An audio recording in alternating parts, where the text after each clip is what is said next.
It's David Croyle right now on Radio for Your Neighborhood, AM 1380 and FM 103.7, WTYM, Katanning, Ford City.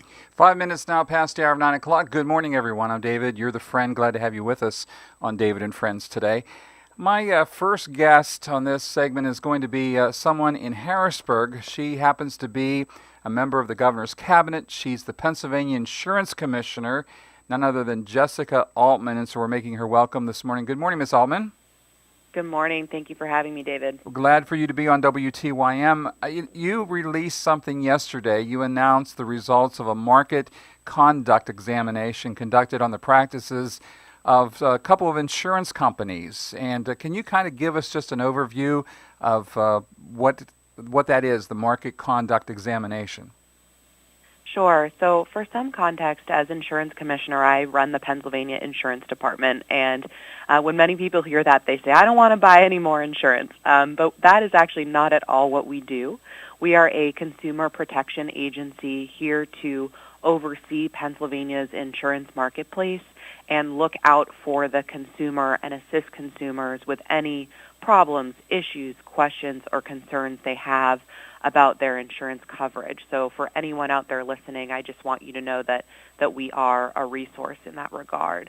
One of the things that we do, and that Governor Wolf has made a really big priority, is that consumer protection angle. And we are partially an enforcement agency, so we do have the ability to do what is formally referred to as market conduct exams, but are basically compliance audits to make sure that insurance companies are following the laws that the Pennsylvania legislature has decided are really important. And so we have really focused in on the area of health insurance coverage, on making sure that consumers have access to the health care services that they need, deserve, and were promised under their insurance policy. And a big part of that is specifically access to mental health and substance use disorder services. So this exam we released yesterday is one, and we're doing these on every major health insurer in the Commonwealth, and this is our second one that we've released, looking at how these insurance companies are complying with laws and how they are providing those critical benefits.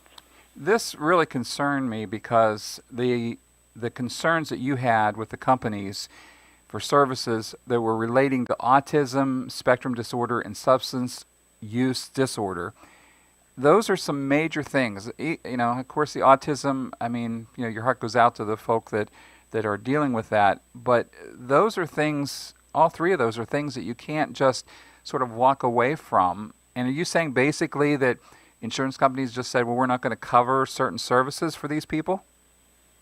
No, it's not necessarily that they're not covering them. It's that they're not covering them correctly, and they're not covering them to the extent that the law requires them to. So a great example is we have a law here in Pennsylvania. It's actually also a federal law that applies across the country, that mental health and substance use disorder services have to be covered at parity to traditional medical services. So you can't, for example, have a higher copay or out-of-pocket cost for a visit to your basic mental health provider than you would to your basic primary care physician or physical health provider. You can't have more stringent standards for what is deemed medically necessary, which is a term many people hear in insurance for mental health and substance use disorder, than you can for physical health. So that's not an easy thing to analyze and to look at. It's certainly not an easy thing for any given patient to really understand whether they are being given those rights, and that's why it's so important that departments like mine go in and take this really close, granular look at exactly these questions so that consumers are given that equity that the law commits to them. I think that's one thing we often hear, well, that's not covered, this isn't covered, that procedure or that drug, yet that prior perhaps to that moment of time, maybe they were on a certain drug, it was working fine, and all of a sudden the insurance company says, no, we're not going to do that anymore. Was that taken into consideration at all? So, sure. I mean, we did look at prescription drug coverage. We did look at how claims were paid for prescription drugs, what prescription drugs were covered. It's important to sort of also step back and look at the full spectrum of what we do. We do also review insurance policies on the front end to make sure that at least as written and presented to the consumer, those policies contain all of the benefits that they're required to under law. Now, one part of that is the drug formulary, and we do have certain laws out there, essential health benefits, requirements that insurers not discriminate against people with certain diagnoses, as an example, that do go into what a formulary can and can't look like. That being said, formularies do exist. Formularies are allowed, and so it is also fairly common for insurers to have drugs that they cover, drugs that they don't cover, or drugs that they cover at a lower cost to the patient than other drugs, which is called tiering. Your insurance department, you says you found even in policies containing language meeting all the requirements of the law, so to speak, but the lack of appropriate administrative oversight or other operational problems have led to the mishandling of these important consumer protections. So I guess the question is there a reason why this is happening, or is this just basically mismanagement of the insurance company? You know, I try to never prescribe motives. I don't think, that's really the point of what we are trying to do. I do think often it is, not putting enough attention into things that I think deserve a whole lot of attention or oversights in the operation of a company. Of course, in cases, generally speaking, not referring to this particular exam, we have seen intentional violations of law, which are more troubling, and we do take that into account when we believe we have come across one of those cases. What's really important here is that the problem is fixed. What's really important here is that corrective action is implemented so this doesn't continue to happen, that restitution is paid to any consumer who was not paid the benefits that they were due under the policy. And so those two things were part of what we required of this company, and we require these of companies all the time through these actions, that corrective action of fixing the problem, restitution paid to consumers who were harmed, and then we do also exact monetary penalties for violations of law, which we did in this case.